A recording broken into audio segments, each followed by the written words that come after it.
Hello friends, welcome to computer Gyan education. Computer Gyan education में आपका बहुत बहुत स्वागत है। ये क्लास कंप्यूटर जीके की है। ये कंप्यूटर जीके आपके सभी कॉम्पिटिटिव एग्जाम में जो भी कंप्यूटर टॉपिक से क्वेश्चंस आते हैं उनके लिए बहुत ही हेल्पफुल है। मेरा मानना है मैं जो भी क्वेश्चंस आपको दूंगा, जो भी क्वेश्चंस यहाँ क्लास में कराऊंगा, उन क्वेश्चन से बाहर किसी भी कॉम्पिटिटिव एग्जाम में कोई क्वेश्चन नहीं आएगा, ऐसा मेरा मानना है। इसीलिए आप लोग बहुत ही ध्यान से सारे क्वेश्चंस को पढ़ें। आज हमारी सेकंड क्लास है और हमारा टॉपिक चल रहा है कंप्यूटर का परिचय। फर्स्ट क्लास हो चुकी है, उसमें हमने 10 क्वेश्चन कर लिए थे। आइए तो देखते हैं आगे के क्वेश्चंस। Question number 11। तो हमारा क्वेश्चन नंबर 11 है, सेकंड जनरेशन के कंप्यूटर में प्रयोग हुआ। मतलब यहाँ पूछा गया है सेकंड जनरेशन के कंप्यूटर में किस चीज़ का प्रयोग हुआ। मैंने फर्स्ट क्लास में भी आपको बताया था कि हमारे कंप्यूटर में जिस तरीके से डेवलपमेंट होता गया तो उसे हमने कंप्यूटर की जनरेशन में बांट दिया, एक जनरेशन बना दी। जैसे हमारी 5 जनरेशन आई हैं अब तक। हमारी फर्स्ट जनरेशन 1945 से 1955 में रही। सेकेंड जनरेशन जिसके बारे में इस क्वेश्चन में पूछा गया है 1955 से 1964 तक रही। थर्ड जनरेशन 1964 से 1974 तक रही। फोर्थ जनरेशन 1975 से 1989 तक रही। और फिफ्थ जनरेशन 1989 से अब तक चल रही है। तो ये हमारी 5 जनरेशन है। तो इसमें हमसे पूछा गया है सेकेंड जनरेशन में किस चीज़ का प्रयोग हुआ।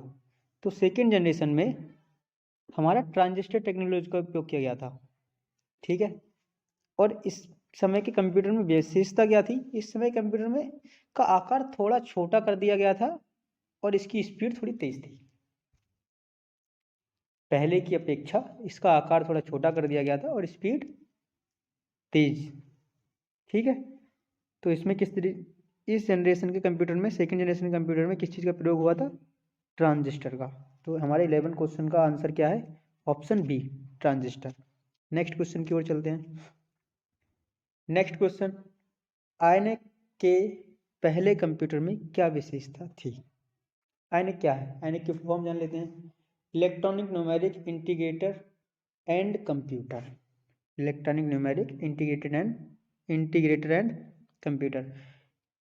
ये एक इलेक्ट्रॉनिक कंप्यूटर था और ये हमारी फर्स्ट जनरेशन में आया था। कब आया था आईएनए, फर्स्ट जनरेशन में। ठीक है, फर्स्ट जनरेशन में। तो इसमें क्या विशेषता थी और फर्स्ट जनरेशन के कंप्यूटर में क्या विशेषता थी, आपको पता होना चाहिए। इसमें विशेषता ये थी कि इसमें वैक्यूम ट्यूब का प्रयोग होता था। तो 12 का हमारा ऑप्शन क्या है, ए। ठीक है। तो नेक्स्ट क्वेश्चन की ओर चलते हैं। पर्सनल कंप्यूटर किस श्रेणी के कंप्यूटर से संबंधित है।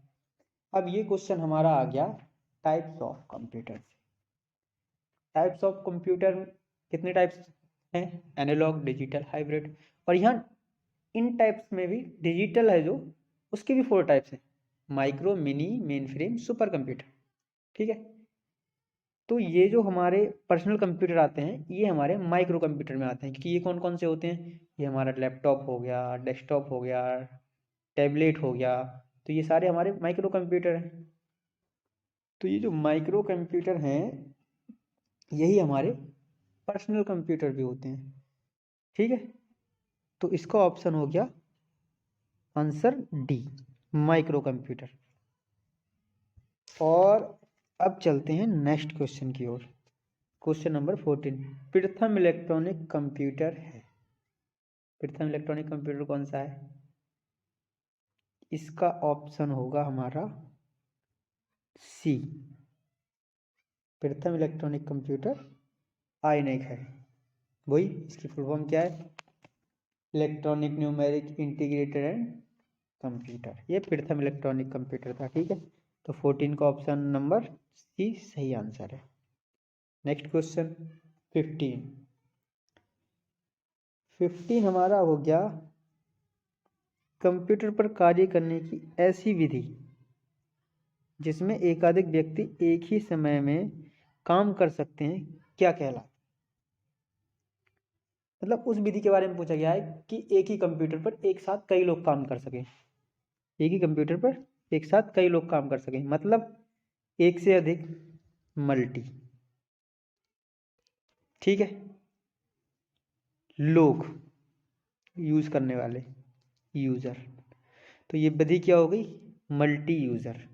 तो इस विधि को क्या कहते हैं? Multi user system. समझ में आ गया?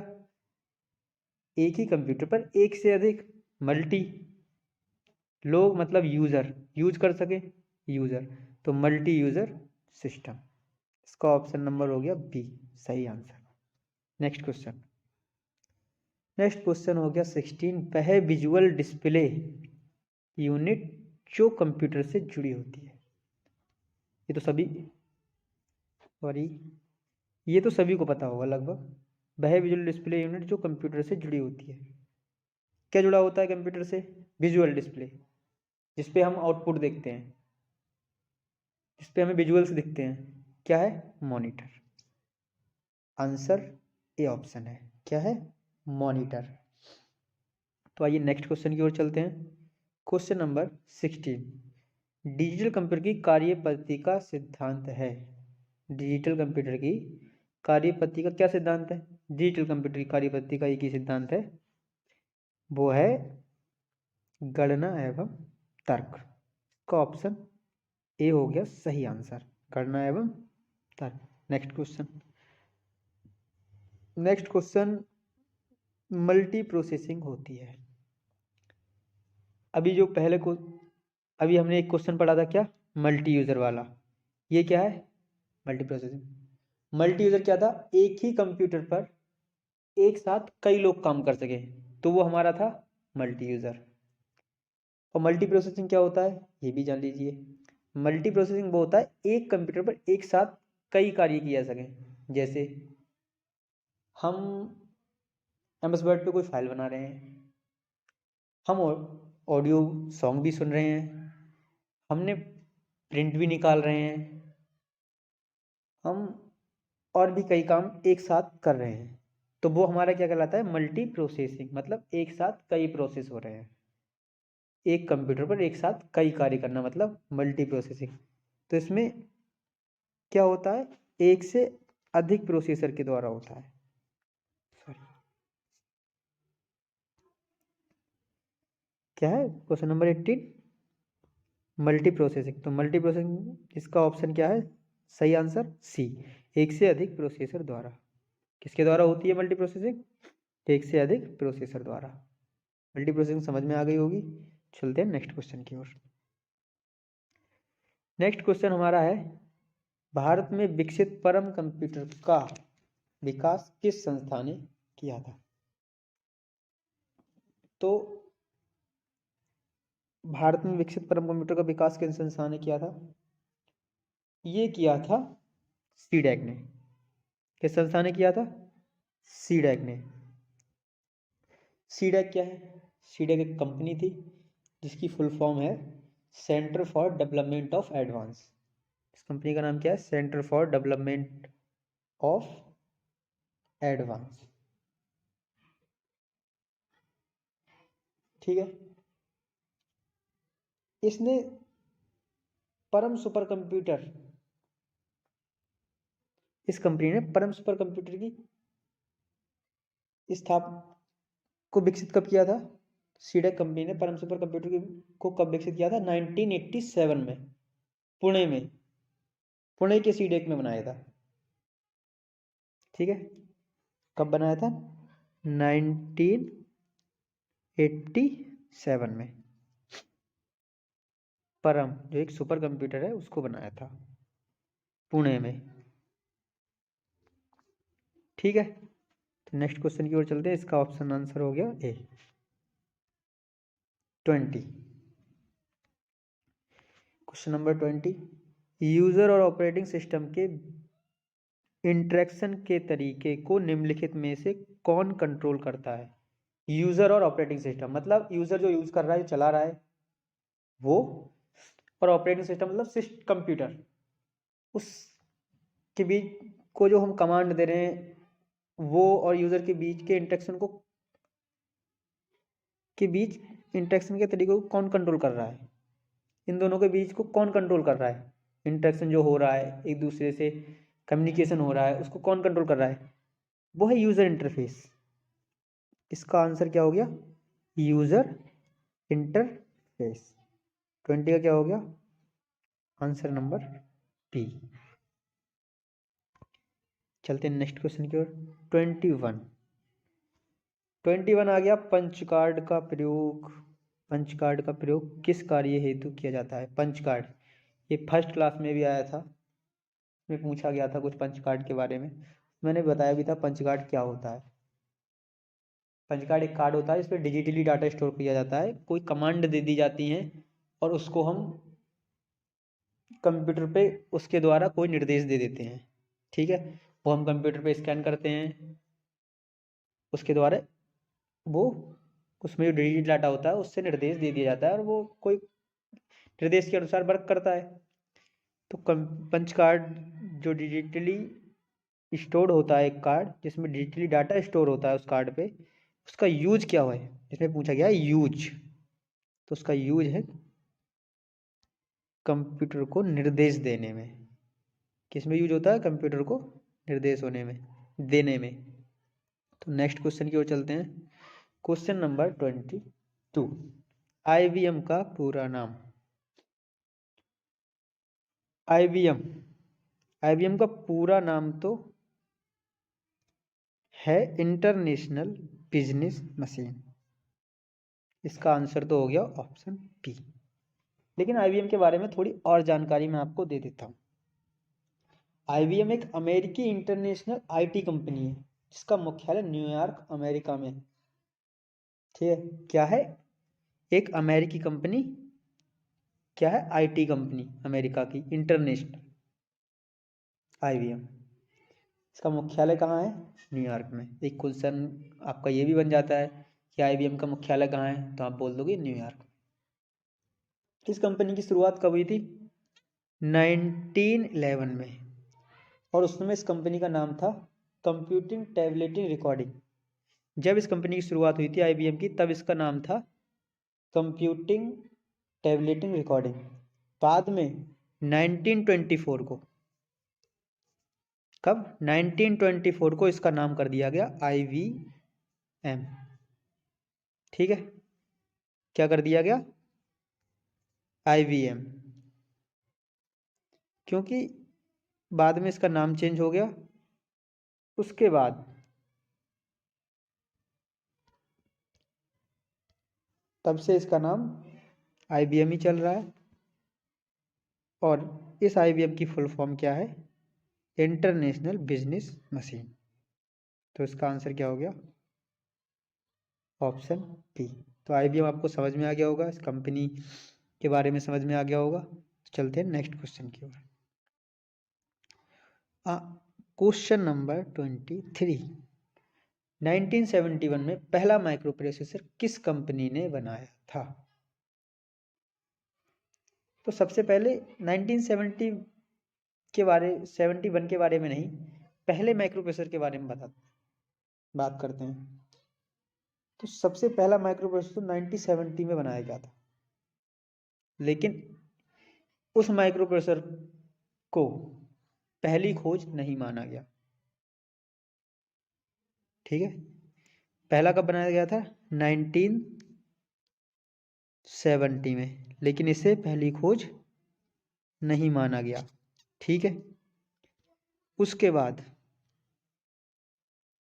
1971 में माइक्रो प्रोसेसर का आविष्कार इंटेल 4004 मतलब 4004 नामक प्रोसेसर ने किया। कब किया, 1971 में। किसने, इंटेल 4004 माइक्रो प्रोसेसर, ठीक है। 4004 माइक्रो प्रोसेसर। ये क्या था इंटेल ने, इसीलिए 1970 इस प्रोसेसर इंटेल 4004 को, इस प्रोसेसर को 1971 में इंटेल ने बनाया था, इसीलिए ये पहला माइक्रो प्रोसेसर माना गया और ये था इंटेल कंपनी है। तो 23 का ऑप्शन आंसर क्या हो गया? बी। नेक्स्ट क्वेश्चन, पहला व्यापारिक डेस्कटॉप कंप्यूटर था।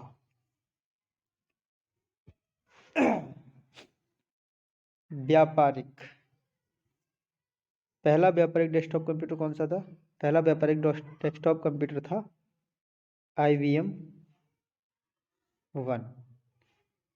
लेकिन इसमें आप कंफ्यूज मत होना, क्योंकि आप अगर गूगल सर्च करोगे तो वहां दिखाया जाएगा व्यावसायिक, व्यावसायिक,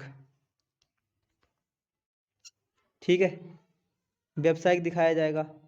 और वो कब, वो कौन सा कंप्यूटर था? वो था एप्पल 1, ठीक है, वो एप्पल 2, एप्पल द्वितीय, एप्पल द्वितीय। ये जो व्यावसायिक है वो तो एप्पल द्वितीय था, लेकिन जो व्यापारिक है वो IBM 1 था। तो अगर आप गूगल पे सर्च करोगे तो ये वाला दिखाएगा, तो आप कंफ्यूज मत होना, ठीक है। तो हमारा ये 24 क्वेश्चन है, उसका आंसर है IBM 1। चलते हैं नेक्स्ट क्वेश्चन की ओर। नेक्स्ट क्वेश्चन और आज का लास्ट क्वेश्चन, कंप्यूटर में प्रयुक्त उच्च स्तरीय भाषा है, मतलब कंप्यूटर में जो हाई लेवल लैंग्वेज कौन सी है? क्या पता है आपको? अंग्रेजी और गणितीय संकेत, क्या ये हाई लेवल लैंग्वेज है? नहीं। केवल बाइनरी संख्या है, क्या ये हाई लेवल लैंग्वेज है? नहीं। निमोनिक्स, क्या ये हाई लेवल लैंग्वेज है? नहीं। तो फिर कौन सी बचती है? फोरट्रॉन, ये है हाई लेवल लैंग्वेज, और शायद पहली हाई लेवल लैंग्वेज, ठीक है। तो हमारी 25 का आंसर हो गया ऑप्शन नंबर डी, फोरट्रॉन।